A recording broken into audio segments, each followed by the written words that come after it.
Hello everyone, welcome to Move Well, Live Well. We get a number of people that come in here with issues regarding their low back and their spine in the low back.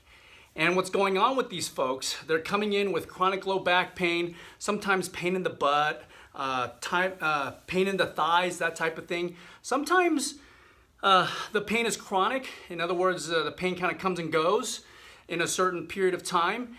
And sometimes it's just unremitting, it's just persistent, and they have problems doing their daily activities, especially when it comes to standing up for any length of time. Now, what's going on with these folks, it's a condition known as spondylolisthesis. Now, what spondylolisthesis here is, I got Mr. Spine here to kind of describe it for you. Essentially, what has happened, sometime in the past, they could either have been born with it or a traumatic incident happened where they landed on their back or landed on their butt or something like that. What happens is, if you can kind of see here, the pars, this is the area, this is the lobe, this is the back here, this is your spinous processes. You can kind of see this area right here. You can kind of, I've put some pen mark right there. That's the pars portion of the vertebra. And what has happened, that these have broken. So these either did not fuse or they've broke because of the trauma, or they were born that way, and these are no longer, these are kind of broke right here. There's a cut in essence right in through here. And then what happens is the vertebral body in the front, this guy in the front, this block, starts to slip forward. So you can kind of see here on L4 and L5, if L4 starts to slip forward here, and then it can put pressure on the nerves in the back. So then they have pain. And what essentially what happens is that the muscles back here, in a vain attempt to stabilize that, they get tight and taut, and they're working extra overtime to prevent further slippage of this in the front, slippage. So that's essentially what a spondy is. And there's different types of spondy, like degenerative stuff like that. I'm not going to go into all that stuff. But essentially what it is that a forward slippage of the vertebra on the one over the one below it is causing problems in the low back. So how do you fix that? Sometimes these folks are asymptomatic. They don't have any symptoms at all. And then something happens or whatever it is, and they think they got a thing, and then we take an x-ray or something like that, and then we see that there's a spondy in the low back. So, well, anyway, how do you fix that? How do you change, or how do you create more stability in the low back so that way they can manage this chronic pain or this persistent pain that they have going on in their low back to help alleviate that? So, since this is slipping forward like this, we're gonna show you some exercises to help strengthen the low back here and to help prevent further slippage forward, so that way you can go about your life and do all kinds of cool stuff that you're supposed to do in life, is to go out and have fun, right? So we're gonna start with number one. One of them is called posterior pelvic tilts. Now what are those? So essentially what you do is you lay on your back, just like this, okay? And you can't really see it on the thing, but you kind of see you have an arch in your back, and as you lay on the floor, you can feel the arch of your back is off the floor. So with posterior pelvic tilts, what you're doing is you're smashing your low back into the floor, just like that. So imagine your pelvis is like a bucket, right? So imagine your pelvis is like a bucket like this. This is you on your back. And what you're doing is you're flattening out the low back. So you're tipping the bucket backwards, like this. See that? It's like that. That's what you're doing. And you're flattening it out to prevent further slippage of this forward. As it flattens out, as the low back flattens out there, okay? So as this flattens out, you see how it helps to prevent further slippage. Doing this, extension creates more, pushes this further forward. See, extension pushes this further forward. But flexion, flatten out that spine, helps bring it back a little bit. So that's what we're gonna do. Start out with 1 set of 15, and then work up to 3 sets of 15, and then do it deliberately and slowly. I don't know if you can see that in my red shirt there. Essentially, you're flattening out the spine against the floor. If you want, you can put your hand underneath you here, underneath that curve, and then smash your hand. See that? All right, you can kind of see it better with this. So you're smashing your hand with your low back. See that? 3 sets of 15. Work up to 3 sets of 15. Start with 1 set of 15 if you're really sore. If you're pretty symptomatic, start out with 1 set of 15.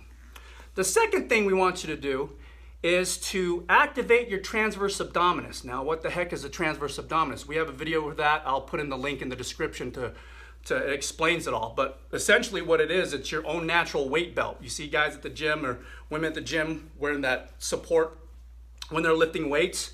Well, this is your natural weight belt. It's the innermost fibers of your abdominal musculature, and when it contracts, it stabilizes the low back. So how do you really activate this? Well, what you do is you get up on all fours here, just like this. Get up on all fours like this, and you see how in the video here in the picture on the screen, you see how my back is flat. I'm not arching it, and I'm not really flattening it. I'm kind of finding the nice easy space between the two, and a nice flat, relatively flat back between those two extremes. And then what I'm doing is I'm drawing in. In other words, I'm taking my belly button and drawing it in towards my spine. And you can kind of see as I do this here, as I draw in, see that, my fingers? You can kind of see my fingers here. As I draw in, you'll feel tightness here in the pelvis a little bit. You'll even feel the tight, as the low back tightens, the transverse abdominis contracts. You'll feel that in the low back. And you start with 1 set of 15, and then work up to 3 sets of 15 as tolerated, especially if you're really, really sore. So that's the second thing to do, transverse abdominis activation, to get that core to activate a little bit. The third one we want you to do is, we're borrowing this from yoga. Now, I'm going to probably murder this pronunciation, but it's called Marjari. I think I pronounced that right. You know, leave in the comments to let me know how I did with my pronunciation. But what that is called the cat pose. So we're gonna be on all fours, just like this. And we're gonna arch the back. You see how my back flattens here? I'm starting here like this, and you see how my back flattens and then it rounds. See that? The cat pose. See? This is neutral, and then going to the cat pose, just like that. You want to hold for about 3, 4, 5 seconds, and then come back down. Cat pose. You can hold this if you want for a certain amount of time. That feels good. But essentially, you're here. You don't want to go into extension. That's a different yoga move. That's called I think the cow pose, if I'm correct. But I don't want you to go into a cow pose. I just want you to come to neutral here and then go into the cat pose. See that? Or Marjari. I think I pronounced that correctly. So from there, again, start with 1 set of 15 reps for that one. And then as your symptoms decrease, you want to increase it to 3 sets of 15. And again, you do this to your tolerance. If you're really symptomatic, you may only be able to do 1 set, or even less than a set if you're really sore. So you do these exercises as you can tolerate.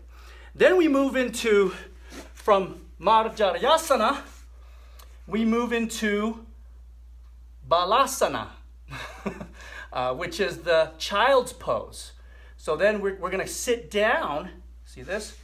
You sit down in here like this, and it just flattens out the low back and it rounds it out. It's pretty nice. It's almost like a squat. Let me tilt this down a little bit so you can see better. Tilt that a little bit right there. So move this pen. So then you're here. So from cat pose, from cat pose, you're done with those. You want to sit down into child's pose. See that? Just like that. Just good stuff. I'm gonna tilt this down a little more. There.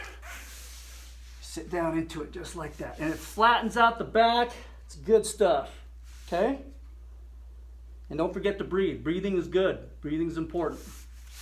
So, from cat pose here to child pose, just like that.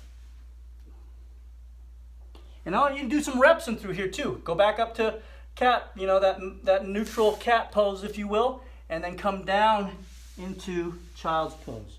Do 1 set of 15, or you can just hold it here if you'd like. You know, 30 seconds up to 2 minutes. Again, don't sit there in agony for 2 minutes if you can't do it. Work up to 2 minutes into these poses. So, again, these are exercises to help flatten out. See, because extension, lumbar extension, that further puts pressure on the vertebra for slipping forward. So these exercises are going to help to flatten out the back, right? Put you more into flexion and help to stabilize, strengthen the muscles in and around here, so that way this guy doesn't continue to slip forward, or this guy. So, again, we're talking about posterior pelvic tilts, transverse abdominis, drawing in, and then using yoga, borrowing a couple of moves from yoga, the Marjaryasana, which is the cat's pose, and then moving into Balasana, which is the child's pose. If you have any questions with this video, drop them off in the comment section below. We thank you for watching. We appreciate it. If you're new to this channel, hit subscribe. That way you don't miss any videos coming up in here in the future. And go ahead and hit that bell notifications button. You get that feed right away, and that way you can continue to move well and live well. And give us a thumbs up. It lets us know you care. And if you know others who have conditions such as spondylolisthesis or even general low back pain, share this with them so that way they can continue to move well and live well as well. So, again, we thank you for watching. We appreciate it. We'll see you next time. Take care. Bye-bye.